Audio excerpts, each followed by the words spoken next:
ব্যক্তি তার মাতা একটি পট্টি বেঁধে তার দরবারে হাজির হলেন। কার দরবারে? রাবিয়া বসির রহমত দরবারে হাজির হলেন। তখন তিনি তাকে জিজ্ঞাসা করলেন, আপনার মাথার মধ্যে পট্টি কেন? সে বলল, মাথা দারুণ ব্যথা পেয়েছি। তিনি জিজ্ঞাসা করলেন, তোমার বয়স কত? সে বলল, আমার বয়স হলো 30 বছর।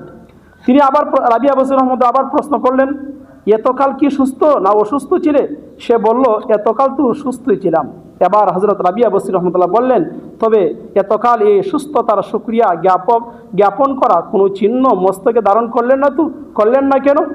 আর যে মাত্র এতটুকু অসুস্থ হয়ে গেলে অমনি সঙ্গে সঙ্গে কষ্টের চিহ্ন মস্তকে তুলে ধরলে। তুমি যে অসুস্থ হয়ে গেছো, একটা চিহ্ন মাথার মধ্যে পট্টি বেঁধে দিলে, এমন কেন করলে? আল্লাহ শুকরিয়া আদায় করো, আল্লাহ যে আমাকে সুস্থ রেখেছেন এই জন্য শুকরিয়া আদায় করো।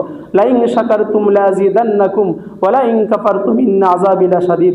বান্দা যদি আমার শুকরিয়া আদায় করে, আল্লাহ বলেন সূরা ইব্রাহিমের মধ্যে আল্লাহ তাআলা বলেছেন, সূরা ইব্রাহিমের 7 নম্বর আয়াত, আল্লাহ বলেছেন যে তোমরা আমার শুকরিয়া আদায় করো। যদি তোমরা আমার শুকরিয়া আদায় করো, আমি তোমাদের নিয়ামতকে বৃদ্ধি করে দিব। আল্লাহ শুকরিয়া আদায় করলে আল্লাহ নিয়ামতকে বৃদ্ধি করে দেন। এই জন্য আল্লাহ শুকরিয়া আদায় করতে হবে। হযরত রাবিয়া বসির রহমতুল্লাহ আলাই একটি লোককে 4টি দিরহাম দিয়ে বললেন, একটি কম্বল কিনে নিয়ে আসো।